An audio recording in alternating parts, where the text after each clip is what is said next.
Bonjour tout le monde. Donc aujourd'hui, effectivement, en fait, on va essayer d'aborder le sujet des NFT, le nouvel art numérique à portée de clic. L'idée, effectivement, c'est de montrer que c'est possible, c'est vrai, et que si on est artiste et pas que, on a tout intérêt à se pencher sur ces technologies pour pouvoir en fait arriver à un petit peu sortir du lot. Donc avant de commencer la présentation, je vais effectivement me présenter la structure. Je suis le gérant de la société NASDI, qui est une société d'ingénierie informatique qui évolue en Martinique, Guadeloupe, Guyane, Réunion depuis à présent pratiquement 18 ans. Ça fait un petit moment en fait qu'on est sur le territoire. Et c'est vrai, avec notre ADN, ça a toujours été, on a toujours voulu un petit peu secouer l'écosystème digital local. Donc, on a déjà mis en place plein de dispositifs. On fait partie, je pense, de pas mal, voire presque toutes les associations digitales locales. Martinique Tech, OpenIT, maintenant je suis secrétaire de Martinique Digital pour vraiment, dans le but de fédérer l'ensemble en fait, des acteurs autour du digital et d'avoir une attractivité de territoire en fait, maximale. Digital Bokai, nous, est né effectivement de cette envie d'améliorer l'attractivité de notre territoire via le digital. À l'époque, on avait déjà commencé à faire des choses qu'on appelait les N-Labs en 2018. Le temps passe vite. Et là, en fait, le concept Bokainu est né de… Pendant le confinement, en fait, on a mis en place une place de marché qui s'appelle Bokainu et on a voulu aller plus loin pour toujours en fait, sensibiliser, accompagner et former nos entreprises locales. Et on a créé, on a recréé, on est reparti en fait sur les N-Labs de l'époque en appelant ça en fait Digital Bokainu. Tout ça pour renforcer effectivement l'écosystème du digital local, accélérer les projets digitaux, sensibiliser, accompagner, former les entreprises et créer collaborativement des projets innovants avec l'ensemble des technos que l'on a à disposition et que l'on maîtrise en fait aujourd'hui. On a déjà en fait fait déjà quatre événements depuis le mois de janvier. On a vu effectivement avec Mike Lecomte la meilleure façon de créer son site, avec Watt Studio et Barbara développer sa présence en ligne, avec Eric Belrose sur les outils métiers de devis en fait à la facture. Et aujourd'hui, voilà, on aborde en fait un aspect un peu plus dans l'innovation, parce qu'il y a vraiment pas mal de choses en fait à voir. Et le but, c'est vraiment aussi d'échanger autour de ça. Donc, ce qui nous amène ce soir et que je vais vous présenter, mais c'est surtout vraiment, n'hésitez pas en fait à m'interrompre, à me poser des questions, il faut que ça soit interactif, c'est de discuter autour en fait des NFT que l'on entend en fait un petit peu à droite à gauche, les non-fungible tokens. Et typiquement, moi, le premier, je me suis dit, OK, en fait, on en entend pas mal. Est-ce que c'est en fait aussi simple que ça? Des fois, la partie blockchain, en fait, ça fait en fait un peu peur, on peut fuir. Oula, ça peut être compliqué. Est-ce que c'est compliqué? Est-ce que effectivement n'importe qui peut mettre en ligne son NFT? C'est un petit peu ce que l'on va essayer en fait d'aborder dans la suite de cette présentation. En résumé, voilà, le NFT, en fait, c'est vraiment, il faut le prendre comme un certificat de propriété numérique qui ne peut pas être dupliqué ou falsifié. C'est un petit peu le concept de rendre en fait unique un fichier numérique et à partir de là, c'est d'éviter effectivement toute copie, toute falsification et de pouvoir le vendre et le revendre et d'avoir en fait un véritable en fait, business model autour de ça. Alors, les NFT se basent effectivement sur la blockchain, c'est-à-dire enregistrés sur la blockchain. Qu'est-ce qu'une blockchain sans rentrer en fait justement dans des choses en fait compliquées et sachant que ce n'est pas forcément très compliqué, mais il faut prendre en fait la blockchain comme un registre ouvert, public, où on peut voir l'ensemble en fait des transactions. Ça veut dire que effectivement ce côté un peu transparent permet de vérifier, de voir l'ensemble des transactions et de vérifier qu'un NFT est vraiment que ce n'est pas une arnaque. Est-ce que c'est clair pour tout le monde jusqu'à présent? Oui, pas de questions? Je pense qu'on est good sur ça.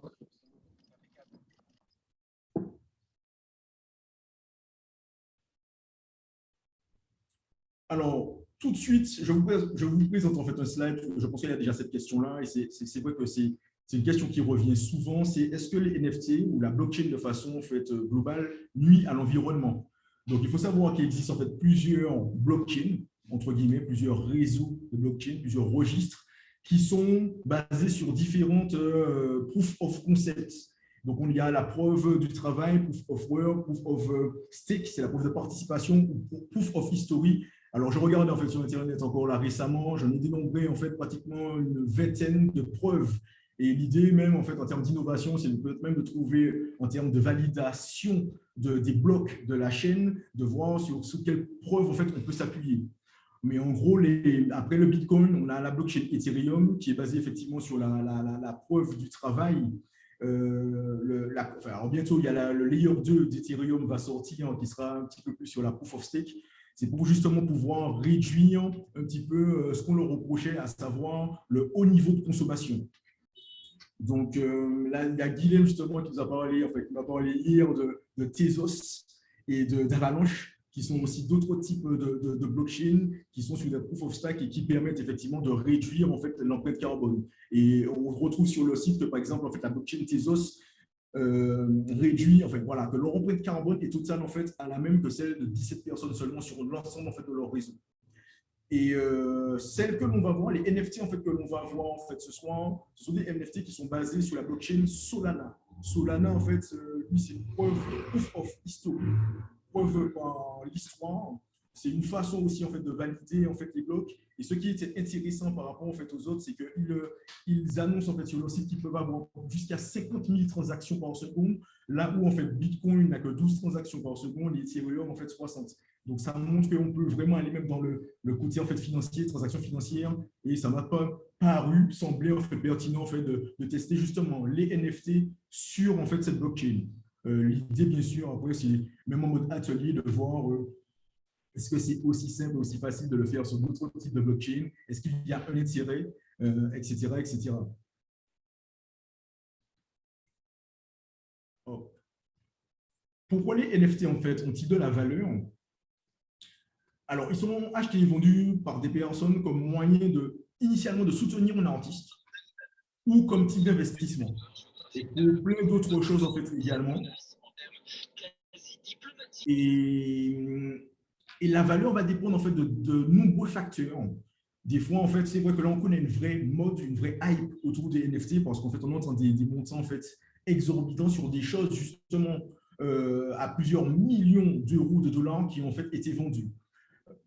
En gros, c'est un petit peu la philosophie en fait, des collectionneurs. Ça veut dire que du moment, je pense que quelqu'un sait que quelque chose en fait, est unique, que ce soit en fait, dans le monde réel ou dans le monde en fait, digital, le fait que ça soit unique, ça permet et ça ouvre en fait, des possibilités déjà aux collectionneurs qui se disent bon, je veux cette chose-là et je suis prêt en fait, à faire des folies en fait, autour de ça. Mais ça, on pourra en, fait, en discuter. Les exemples, en fait, les premiers exemples en fait, qui ont déclenché un petit peu aussi en fait, la chronique et la presse autour des NFT, c'est les CryptoPunks, donc en fichier numérique, hein, et en fait, où on a un CryptoPunk qui a été vendu 605 Ethereum, ETH. Le taux de change, en fait, c'est que ça veut dire que c'est comme si c'est un fichier unique qui a été vendu 750 000 $. Et à partir de là, en fait, un petit peu les réseaux se sont enflammés par rapport à ça. Pour ceux qui ne connaissent pas en fait encore Sora, c'est un jeu de football en fait en ligne qui a vu le jour en 2019. Depuis, il existe là, non seulement voilà, des passionnés en fait, de football et de nombreux en fait, investisseurs.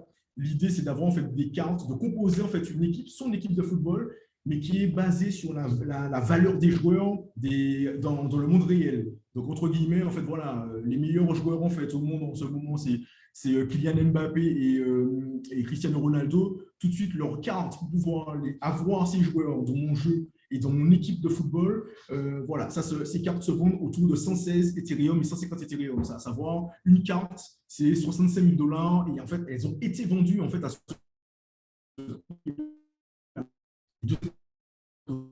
aussi d'avoir mon équipe, c'est ce type de montant pour pouvoir avoir la meilleure équipe dans ce jeu Sora. Degenerate App Academy, là, c'est en fait, c'est lors du lancement, c'est une collection de 10 000 photos uniques en fait, de singes en dessin animé qui ont été vendues sur la blockchain en fait, Solana. Et tout de suite, ça a généré plus de 5,9 millions de dollars autour de l'achat de ces images et de ces petites animations. Donc, on voit qu'il y a en fait une vraie mode. Enfin, après, dans l'intérêt, ça sera ouvert en fait à la discussion. On va en discuter en fait tout à l'heure. Mais tout de suite, on voit limite tout ce qui est rare est cher. Et il y a une vraie hype, une vraie mode en fait autour en fait, des NFT. Mais c'est vrai que en termes de philosophie, ça amène un vrai plus. Le fait de pouvoir rendre unique un fichier digital, ça permet de n'avoir de limite que son imagination. Alors, comment transformer son œuvre en NFT? C'est un petit peu ce que je voulais en fait vous présenter de façon assez pratique. Pour commencer à transformer son œuvre, alors, œuvre en guillemets, parce qu'effectivement, n'importe quel fichier numérique peut être considéré comme une œuvre digitale. D'abord, il nous faut en fait un wallet. Un wallet, c'est un portefeuille numérique, donc un wallet de crypto, où il faut effectivement avoir un peu de crypto dans son portefeuille, parce que chaque NFT que l'on va essayer de mettre en ligne, qu'on va en fait transférer, va nous coûter ce qu'on appelle des fees, donc c'est des petites commissions. Donc il faut en fait avoir un peu d'Ethereum sur MetaMask, un wallet en fait Ethereum, un peu de Sol sur un wallet de Solana, etc., etc. Donc dans l'exemple là, je vous ai mis une capture d'écran, par exemple, moi dans mon portefeuille en fait Solana, on voit que j'ai pas mal de dollars, 8,31 $. Merci monsieur, ça représente environ 0,55 Sol. Mais ça permet effectivement, en tout cas, de faire le test et de mettre en fait en ligne, un NFT. Le wallet que j'ai utilisé, c'est le wallet Phantom. Donc, j'ai mis l'URL phantom.app. Il est en fait assez facile à utiliser. C'est un petit peu en fait, l'équivalent de MetaMask sur la blockchain en fait, Solana. Et permet en fait de faire en fait un certain nombre de transactions. On peut en fait s'échanger des sols, on peut déposer de l'argent en fait dessus. Voilà, on peut acheter en fait les sols avec Moonpay. C'est pour ça que j'ai mis en fait la capture d'écran. C'est plutôt en fait simple, ou depuis l'exchange en fait FTX. Une fois.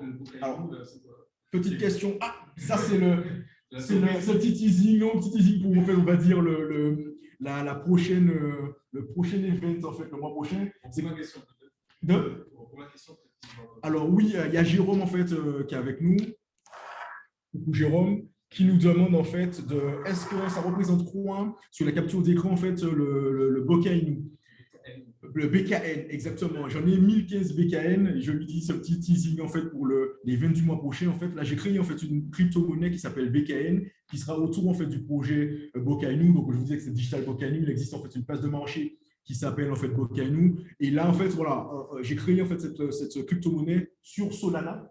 Et en fait, ça permet effectivement, voilà, ça nous permet de tester et de faire un peu de cashback en fait dans cette crypto-monnaie-là pour lui donner en fait une validité pour que demain on puisse en fait échanger un certain nombre justement d'actifs digitaux via en fait cette crypto-monnaie.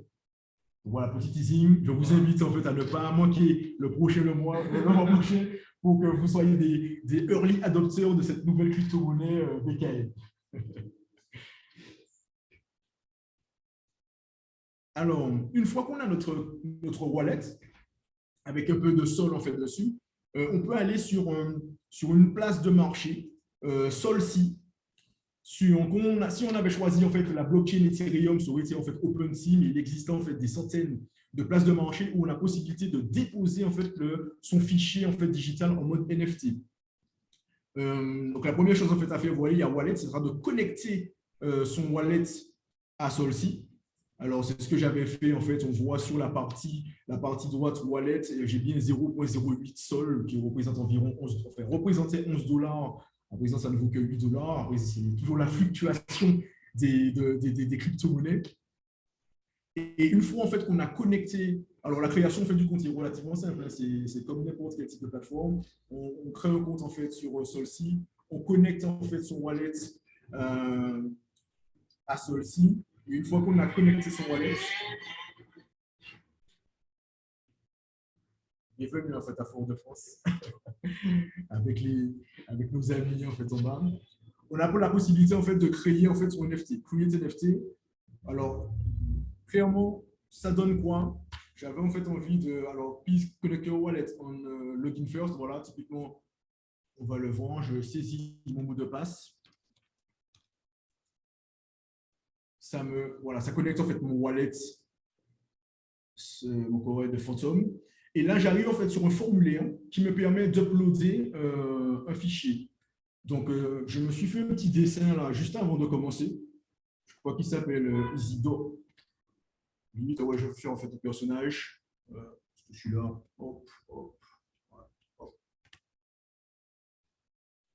Donc là, c'est tout simplement en fait un fichier que je viens de créer en fait en le dessinant. Je l'ai scanné. Je suis devenu en fait un artiste en fait en 30 secondes.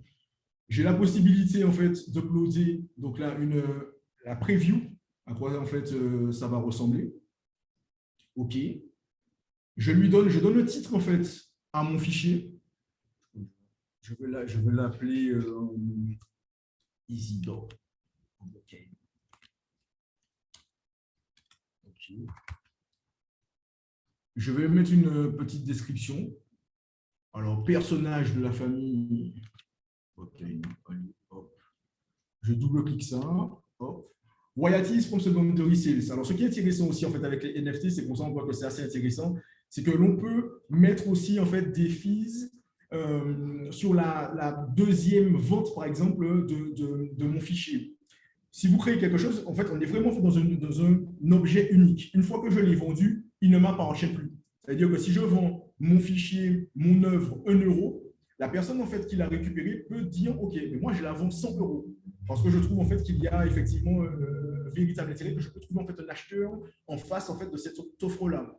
Et si effectivement une troisième personne achète le même fichier 100 euros, je pourrais en fait avoir des fees, en fait des commissions, une commission de certains pourcentages sur la deuxième, voire la troisième vente en fait du fichier. Et c'est ce montant-là en fait que je vais mettre entre 0 et 50. Je vais mettre en fait 1%. Je vais dire que c'est en termes de taille pour pouvoir retrouver plus facilement. J'ai une petite question, Roland. Est-ce qu'on peut aller au-delà de la deuxième vente? Oui, tout à fait. Tout à fait. On peut aller, voilà, oui, ça va au-delà de la deuxième vente, clairement.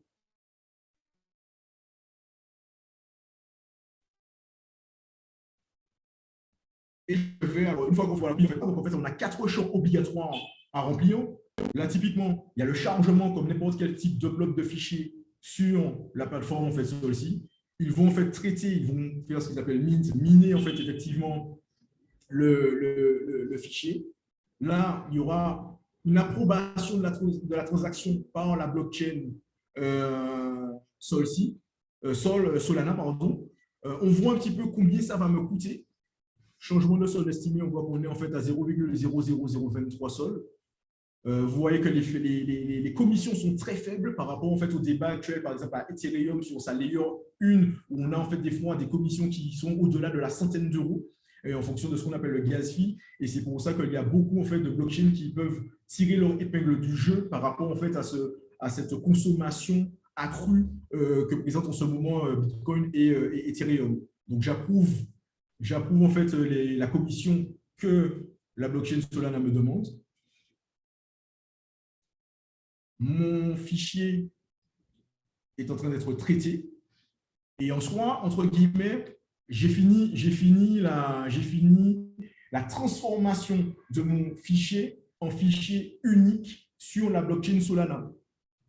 On va les laisser travailler. Normalement, en fait, c'est quelques secondes, enfin moins d'une minute en tout cas. Donc là, il y a vraiment en fait, en tout cas, ce traitement avec en fait, la génération en fait, des adresses clés privées, clés publiques en fait, derrière. C'est comme ça qu'en fait, il y a un petit traitement. Alors, impossible de récupérer les changements en fait, du sol. Et des fois, en fait, voilà, il ne peut pas en fait, récupérer il faut réapprouver pour en fait, que ça puisse effectivement fonctionner. Donc, je le laisse travailler en fait en back-office. Typiquement, j'ai fait la même chose en fait avec le Wapuu. C'est le fichier en fait juste avant de commencer. Le Wapuu, c'est la mascotte en fait de la communauté WordPress. Donc, je l'ai un petit peu customisé. J'ai customisé mon petit Wapuu. Je l'ai appelé Wapuu Martinique. Et je l'ai uploadé également. Je l'ai transformé en fait en fichier unique. Je lui ai donné en fait un prix. Il coûte 0,10 sol. Et à partir de là, ce Wapuu, je l'ai rendu unique et je peux le vendre. Quelqu'un qui l'achète pourra le revendre en fait à son prix en mettant en fait le prix qu'il veut sur cette place en fait de marché celle-ci. Donc voilà. Je regarde, continue en fait sur une transaction. Et voilà un petit peu le process, j'ai envie de dire, Alors, vous voyez que là, des fois, en fait, c'est impossible de donner les changements en fait, du solde. Typiquement, en fait, je vais retester tout à l'heure, mais peut-être qu'en fait, il ne se connecte pas à mon portefeuille. Là, je refuse en fait la transaction. Je vais juste finir en fait avec mon dernier transparent pour qu'on puisse en fait échanger en fait autour de ça. Tac. Donc voilà un petit peu ma présentation où effectivement on voit que le process est assez facile d'avoir un fichier que l'on peut transformer avec un token en mode unique et de le vendre au prix que l'on veut sur une blockchain que l'on aura choisi en fait de prime abord. Donc voilà. Maintenant je vais vous laisser en fait. Si vous avez des questions, en fait, n'hésitez pas. Soit lever la main, ou soit en fait on n'est pas nombreux. On doit être en fait une dizaine, plus là en fait on est voilà, une quinzaine de personnes. Donc en fait, vous pouvez activer vos micros et on peut en fait échanger autour de ça. Alors, est-ce que vous avez en fait des questions?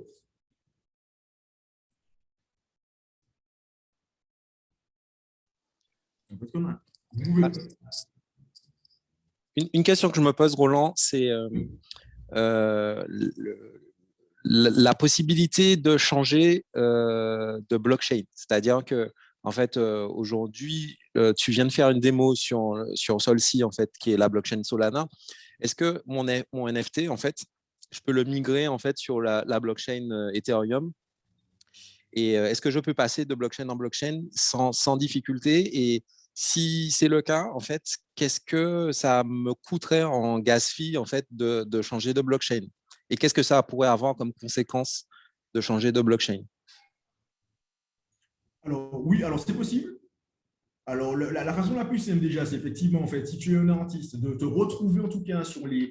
Alors, avant même les différentes blockchains, tu as différentes en fait, places de marché sur une même blockchain qui en fait, se font concurrence et effectivement, ça en revient en fait, dans du marketing, c'est qu'il faut qu'on te voit le plus possible et que tu sois un petit peu, que ton œuvre en fait, se retrouve sur le plus de plateformes.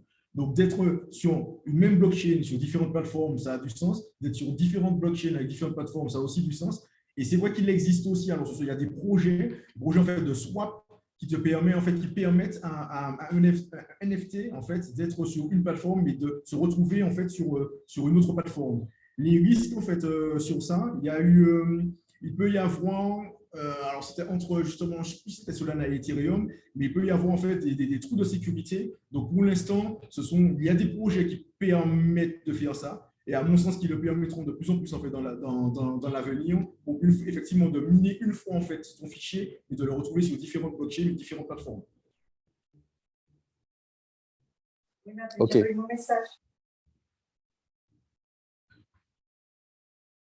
Oui, il y avait une autre question?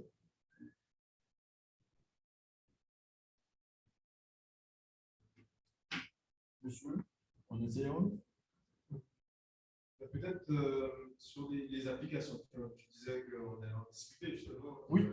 Les applications possibles. Je suppose que toi, tu as un peu plus de recul que moi sur le sujet. Dans ton idéal pour la Martinique ou même une région plus grande, qu'est-ce que tu vois comme application qui coule de sens, qui tombe de sens? Alors, celle qui tombe de sens, à mon sens, c'est ça. Tu vois, c'est la visibilité en fait, de nos artistes locaux qui peinent à être visibles et à vivre en fait de leur art. Et que ça soit en fait de l'art pictural, que ça soit en fait le volet musical, avec en fait le zouk en fait qu'on annonce qui est un peu mort, mais qu'on pourrait en fait en termes de culture réaviver. Donc peut-être en fait d'avoir une plateforme dédiée en fait à toute la partie artisanat local et surtout patrimoine local. Donc ce qui tombe sous le sens, à mon sens, voilà, en fait, ce serait de développer ça.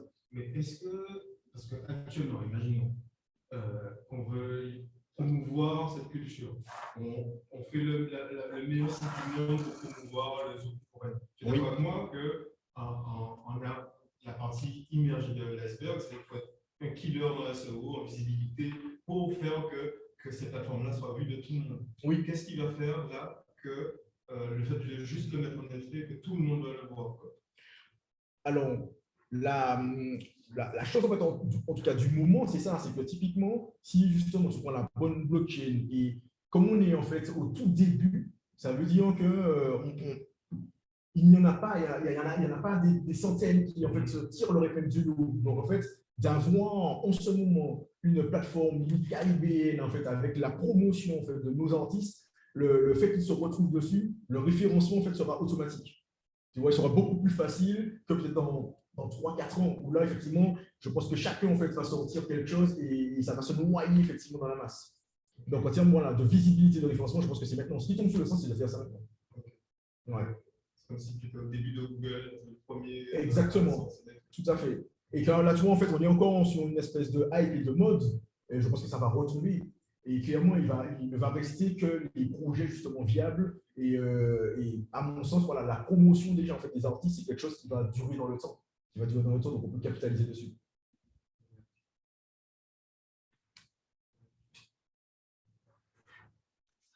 Tout le monde entend les interventions? Ouais. Si je peux partager aussi un point de vue, il y a le côté en fait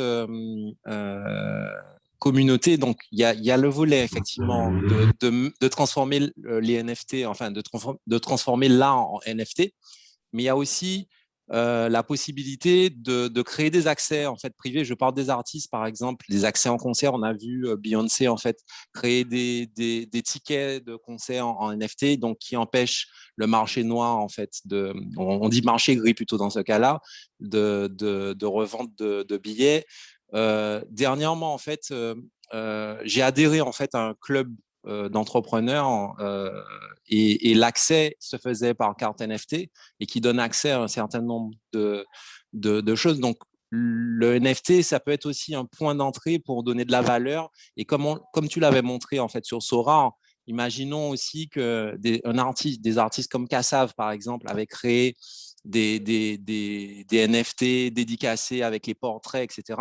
Je suis quasiment certain que c'est des choses qui prendraient essentiellement de la valeur de par déjà le succès du groupe Kassav déjà et de par la rareté que auraient ces NFT en fait sur le marché aujourd'hui à l'heure où Jacob Desvarieux est décédé dernièrement, etc., etc. Complètement d'accord. Et effectivement, tu as en fait des artistes qui créent aussi des NFT autour, comme tu disais, de passes, peut-être de passes, en fait, je crois que c'est de passes à vie. Et en fait, ils en ont émis que 10. Et entre guillemets, en fait, voilà, comment en fait, c'est unique, on peut le revendre et la valeur, par exemple, de ce pass unique à tel ou tel concert ne va pas faiblir dans le temps. Exactement. En fait, il faut qu'on se dise simplement que dès lors qu'il y a de la rareté, ben, c'est une application possible du NFT en fait. Tout à fait d'accord. Ouais, le côté garantie. Le côté accès également. Et le côté contrôle de l'unicité. Comme le ticket d'entrée, là, je vois clairement le use case. C'est ça. C'est intéressant de bloquer le marché noir, justement, le marché de revente. De revente de tickets. Revente de tickets, ça c'est intéressant. Tout à fait. Dans le jeu en fait, de football, effectivement, alors, il crée des 40 uniques, mais une fois, en fait, il y avait aussi la création de 10-40. Tu as par exemple 10-40 en fait, de joueurs, l'autre joueur qui est un peu moins bon, en fait, tu vas en trouver 100. Donc, tu vois, il y a aussi en fait, ce côté, développement en fait, de la partie jeu également. Je trouve que ça a tout son intérêt. Et là encore, je pense qu'on parle d'un référentiel qui est le nôtre aujourd'hui et qui ne sera peut-être pas le nôtre demain, avec notamment ces trucs de métaverse et compagnie-là.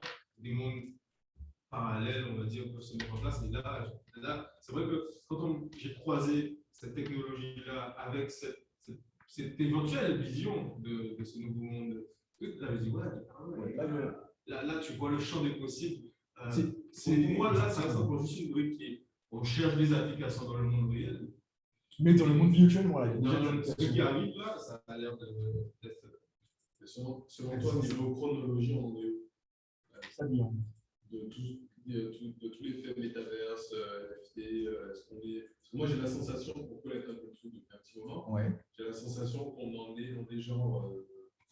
Pour moi, ça va péter dans, je sais pas, 5-10 ans. Quoi. Moi, autant de temps? Ah ouais, moi, je dis qu'on n'est pas prêt du tout. Voilà. Genre, en tout cas, même sur le métavers, je comprends l'idée. Ouais. Mais je dis qu'en fait, pour faire évoluer les habitudes des gens, de se dire, OK, je vais vivre dans un monde virtuel, je vais mettre mon casque, je vais interagir dans ce monde virtuel,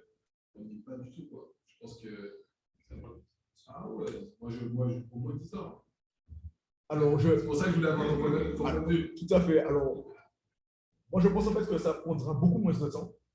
Justement parce que typiquement par rapport aux investissements de Facebook qui se transforment en métaverse, avec justement tout ce qu'on est en train de voir autour aussi d'une certaine hype, une certaine mode du métaverse, je pense que ça va s'accélérer. Ça ne sera pas 10 ans, je pense que ça va dans 2-3 ans, même avant.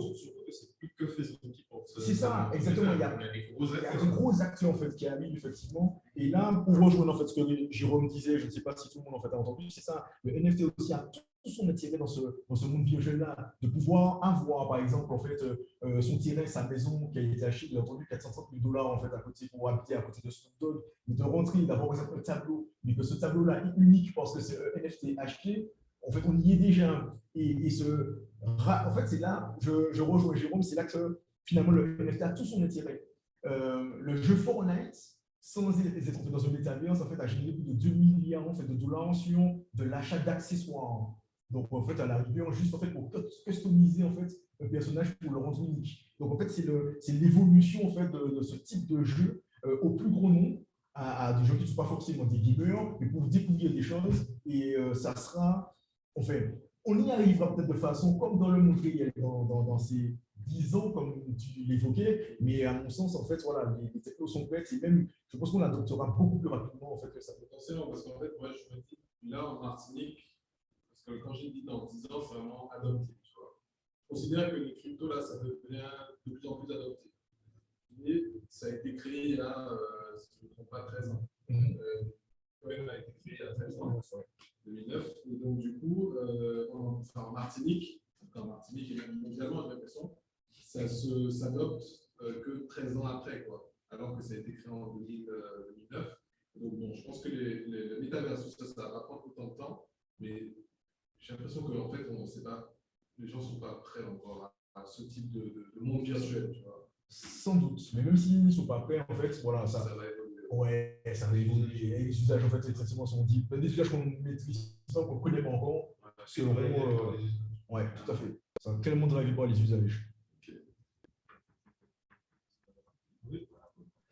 Il y a un truc, que Jérôme a dit, et en fait, je pense que ça va être un vrai enjeu, en tout cas pour la partie artistique des NFT, c'est le marketing qu'il y a autour du projet, en fait. C'est-à-dire que quel que soit, bon, là, tu as fait une démo, et effectivement, on voit que c'est assez simple de créer son NFT, mais finalement, si tu devais vendre Isidore, en fait, on en revient en fait à la question du marketing, en fait. Vas-y, reprends, je n'ai pas tout entendu. Non, je disais qu'il y a un gros enjeu autour du NFT, c'est le marketing que tu mets autour. Mais clairement, et c'est là qu'on voit, au-delà du marketing, c'est là qu'on voit aussi en fait un petit peu la force des communautés, comme tu disais, des influenceurs. Pourquoi certains NFT en fait, se sont vendus facilement? C'est parce qu'effectivement, tu as des grosses communautés. Si un influenceur d'une communauté dit, OK, voici, je sors en fait tel objet unique, ça, voilà, ça a du sens. Et oui, le marketing a tout son sens en fait dans ce volet-là, clairement.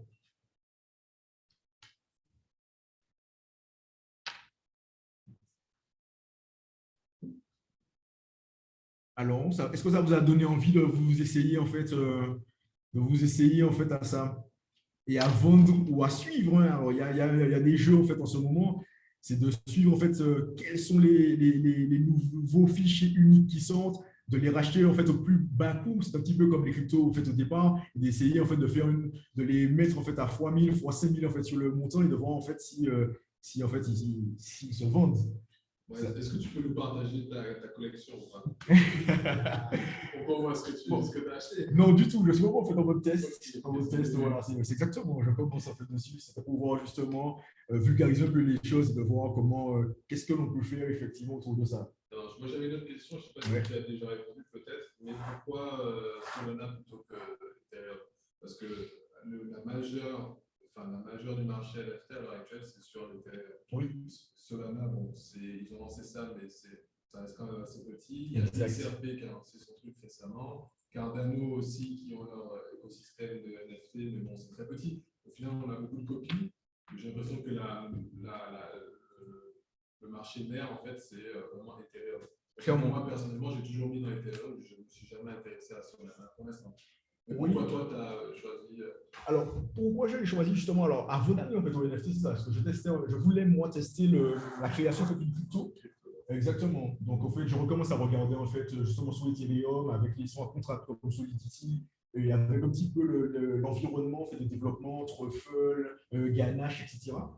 Et alors, sur mon coup, je suis en train de regarder et en cherchant justement à cause des fees, parce que quand on veut, tu peux tester, alors tu peux tester, tu as ton DevNet en fait pour pouvoir tester, mais les commissions sont très élevées en fait en ce moment. Donc, je dis en fait, allez, je regarde un petit peu qu'est-ce qui se fait comme blockchain en fait à côté. Et en termes de transactions aussi, j'essaie de voir en fait la partie en fait financière. Je suis tombé en fait sur Solana qui était sur le Proof of History. J'ai dit allez en fait je teste. Et la création en fait, de la crypto que j'ai faite était vraiment orientée et basée plus un peu système, moins développement. Et avec en fait, il y a en fait une ligne de commande en mode CLI. Et on peut créer en fait effectivement ces clés privées publiques, toute la partie en fait token assez rapidement. Et à un moment donné, pour que vous puissiez le voir un petit peu sur le portefeuille en fait, virtuel, après c'est de créer en fait un fork d'une branche en fait sur GitHub et de repousser en fait la branche et boum en fait ça apparaît. Donc en fait voilà, je suis arrivé en fait à Solana comme ça, juste en fait en termes de recherche. GitHub a poussé quoi la même branche? Oui, voilà, en fait, tu forques en fait une branche en fait, où il y a l'ensemble en fait, des cryptos sous Solana. Tu ajoutes effectivement directement dans le JSON un petit peu en fait avec des champs automatiques. Et tu fais un push, un merge, disons un merge automatique. Donc si en fait ton fichier est bien parsé, et en fait tu n'as pas fait de faute, tu n'as pas oublié la virgule ou l'accolade, automatiquement en fait, limite tu as plutôt la ligne, d'où la capture d'écran en fait, que j'ai faite. Et voilà comment je suis arrivé à Solana. Je me suis dit, bon, ben, je vais tester NFT pour voir effectivement dans ce volet-là, est-ce que c'est. Là, tu peux acheter du Bokaï. Oui, exactement. Là, vous prenez vos toilettes. Parce que sur GitHub, tu vas avoir beaucoup apparaître. Exactement. Mais exactement. Mais c'est voilà, c'est le prochain sujet que je voulais aborder pour qu'on puisse échanger en fait autour.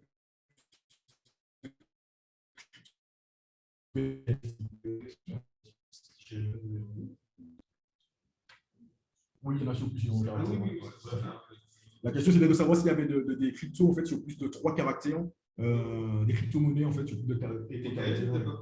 Et BKL, je pense qu'il ne regarde même pas l'unicité en fait, du nom. Pour l'instant, ouais, il n'y a pas. C'est toi qui dis qu'on est en fait, vraiment en fait, au début, on commence. Il n'y a pas encore ce type de validation.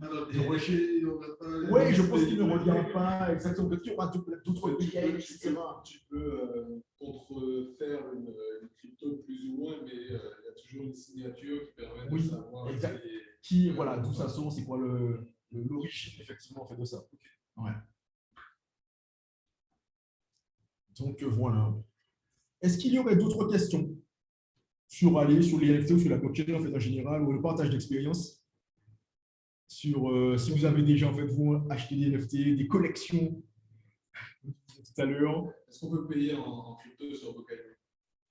Non, pas encore. Oui, pas encore. Mais c'est la prochaine release. Exactement. Comme c'est un monsieur Alana Batucci qui a fait sa première vente en crypto-monnaie en fait aujourd'hui. Donc voilà, c'est que ça vient, ça se démocratise. Je vais donner le titre d'NFT à acheteur. Le premier. Excellent. Donc voilà. Donc voilà, ça se démocratise. Une plateforme locale en fait, on pourra de plus en plus acheter en fait. Ça peut aider à accélérer l'adoption. Exactement. Tout à fait. Moi, j'ai deux. Ah, vas-y. Allô? Oui. Ouais, bonsoir, c'est Thierry. Ouais, une question. Donc, l'intérêt des NFT, de ce que j'ai compris, c'est de créer de l'unicité, c'est bien ça? C'est ça. Ça veut dire qu'on arrive, en fait, c'est la première fois, et grâce à la blockchain, on arrive en fait à rendre un fichier, ça veut fichier, même un fichier JPEG unique, grâce en fait à un token qui est lié. C'est le token en fait finalement qui est unique et qui permet de rendre un fichier numérique unique. Alors, ma question c'est, est-ce qu'on peut imaginer, ou alors les applications de ça, elles sont peut-être infinies, je ne sais pas, est-ce qu'il est possible d'imaginer de croiser les unicités, c'est-à-dire d'acquérir deux choses uniques et à partir de ces deux choses-là, d'en faire une troisième qui soit unique, une espèce de fils uniques, de parents uniques. Et la deuxième question, c'est quelle application concrète on peut créer pour notre territoire de choses uniques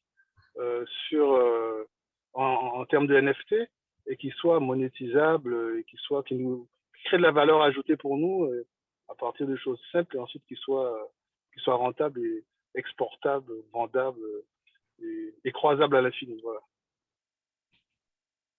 Alors, pour commencer par la deuxième question, c'est un petit peu ce qu'on a essayé d'évoquer en fait tout à l'heure.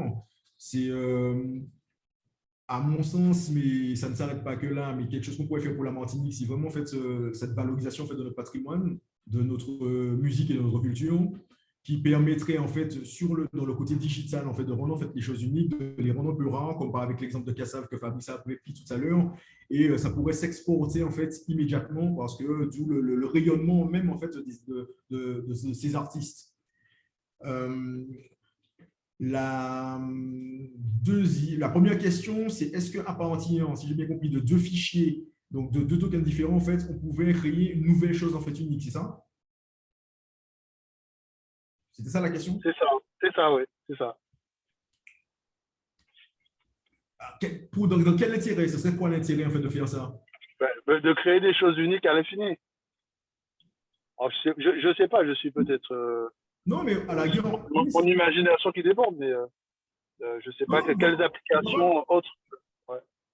Pourquoi pas, en fait, typiquement, en fait, rien n'empêche. Alors après, il y a toujours en fait un volet. C'est pas parce qu'en fait c'est unique, c'est en fait un NFT qu'il n'y a pas là cette gestion en fait de droit et de propriété en fait intellectuelle. Mais en soi, rien n'empêche en fait d'avoir deux fichiers que j'ai récupérés via NFT et de concevoir à partir de ces deux fichiers-là en fait un nouvel NFT et de le remettre en fait en vente. Oui, c'est possible. C'est possible. Ok. Ok. Alors peut-être une troisième question. Oui. Ce qui est monétisable de façon unique via une crypto-monnaie pour les NFT, est-ce que ça peut se transformer en quelque chose de monétisable dans le monde réel, dans une monnaie fiduciaire, j'allais dire? C'est-à-dire qu'aujourd'hui, si j'ai une NFT qui a une grande valeur dans du Bitcoin, est-ce que demain, je pourrais l'acheter en dollars, en euros, en livres sterling, en yens? Alors, c'est clairement le cas, puisque de toute façon, les monnaies, en fait, à présent, en fait, ont un équivalent en fait, dans une monnaie fiduciaire. Ça veut dire que là, typiquement, l'exemple que j'ai pris, où j'ai mis par exemple 0,1 sol pour le fichier que j'ai rendu unique, 0,1 sol, ça représente 10 $. Donc, ça veut dire que quand la personne l'achète, elle m'achète en fait, entre guillemets, avec de la monnaie fiduciaire. D'accord, oui. C'est déjà le cas, en fait. Hein, c'est déjà le cas. Ouais, okay. Il y a cette grosse mode et cette grosse hype, en fait, autour de ça. Ouais. Ok. Alors, Daniel, tu nous as partagé un lien, c'était peut-être pour pouvoir, tu peux peut-être intervenir dessus.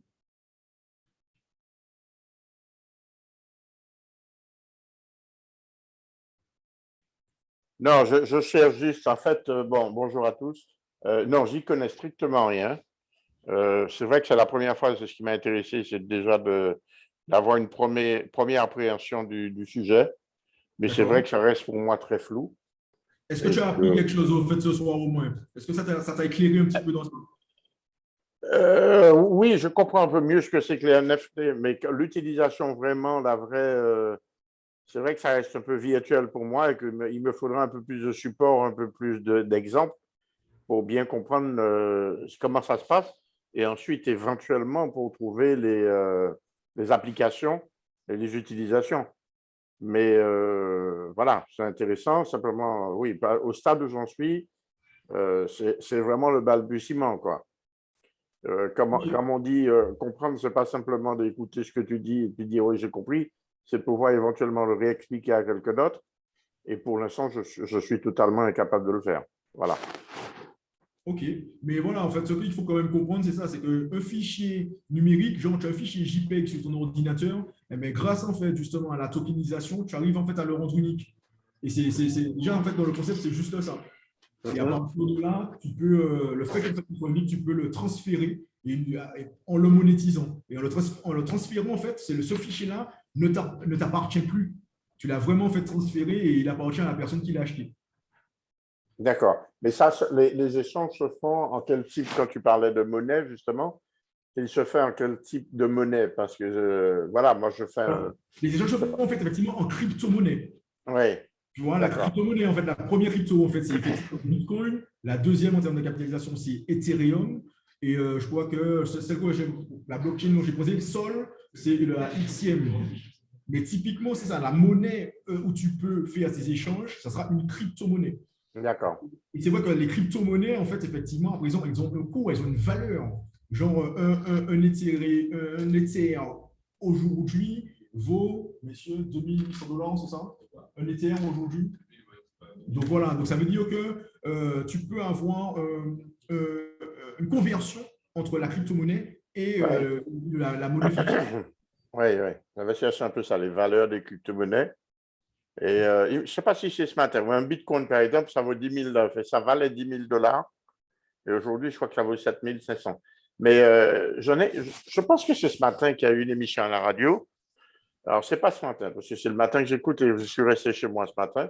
Donc, hier matin, je suis au France Inter, et c'est pour ça que je cherchais un peu de lien, où ils expliquaient justement un petit peu la valeur et l'utilisation, je vous dis, des crypto-monnaies. Oui. Et où ils donnaient comme exemple un peu que l'endroit où ça se développe énormément, c'est des pays où il y a une très forte inflation, où il y a 80 ou 90% d'inflation, et que les gens, même si la crypto-monnaie pour eux restait un peu vague, un peu risquée, mais ils préféraient, ils étaient sûrs que c'était de toutes les façons mieux que de perdre 80 les inflations qu'ils ont dans leur pays. On parlait de Venezuela et d'autres pays comme ça.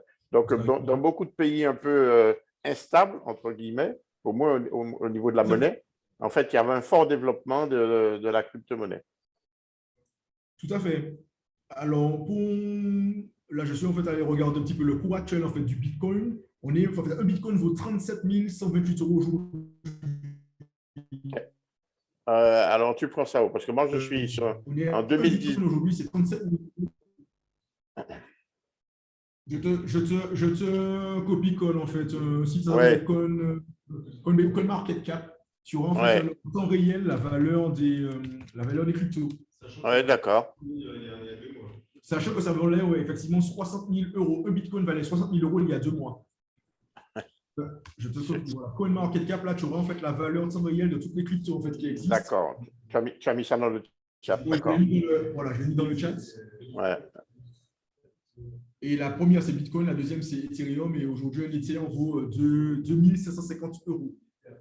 Et pour reprendre en fait l'exemple que j'avais, Solana, un Sol vaut 84 € aujourd'hui. Donc en fait, là, quand j'ai miné mon fichier, ça m'a coûté, en fait, on avait vu dans la présentation 0,00002 Sol.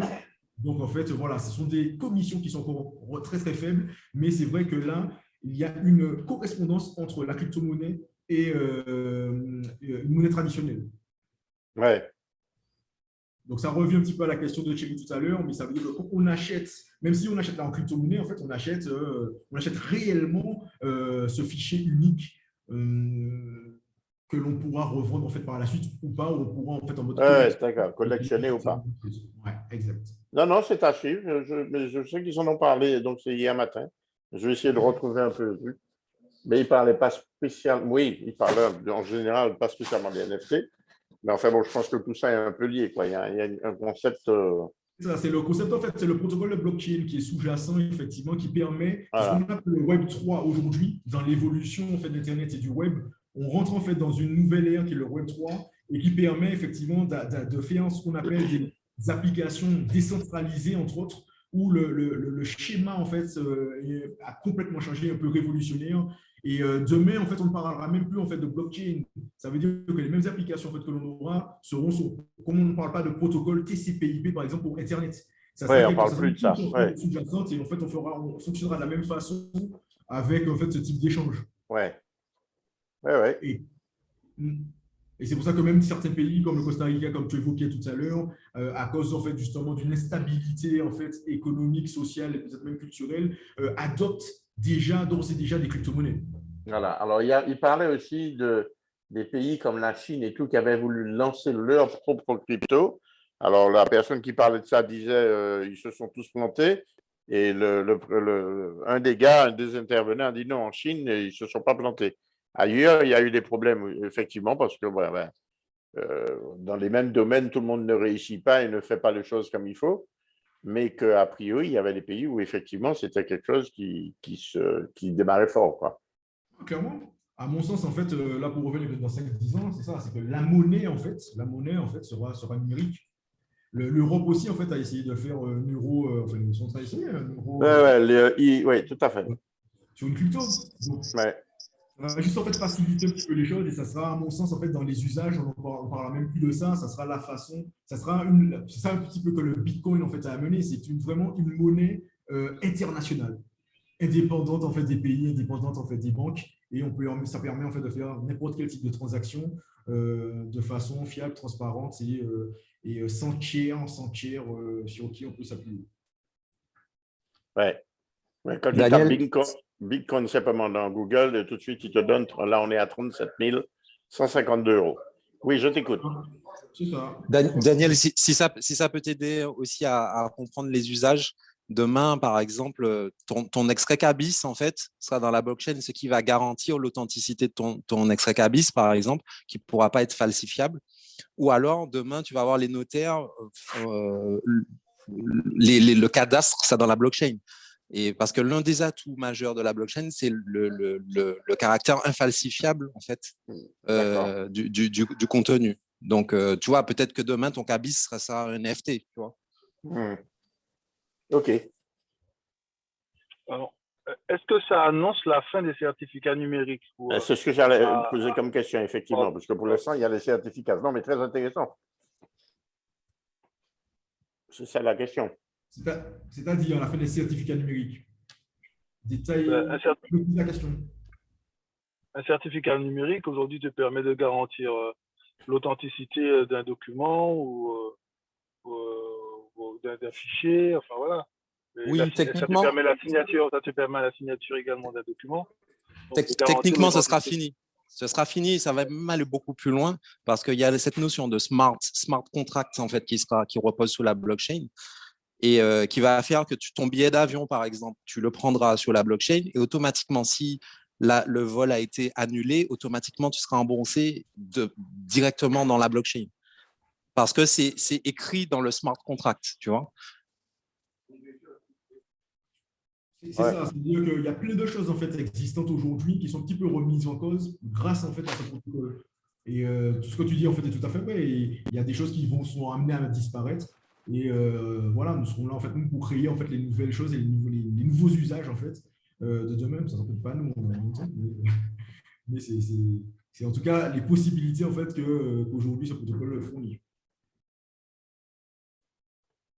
Ouais, non, sujet intéressant. Moi, c'est vrai que j'avais un petit peu mis ça de côté. Après le Bitcoin à l'époque, je vais essayer c'est intéressant de savoir ce qui se passe.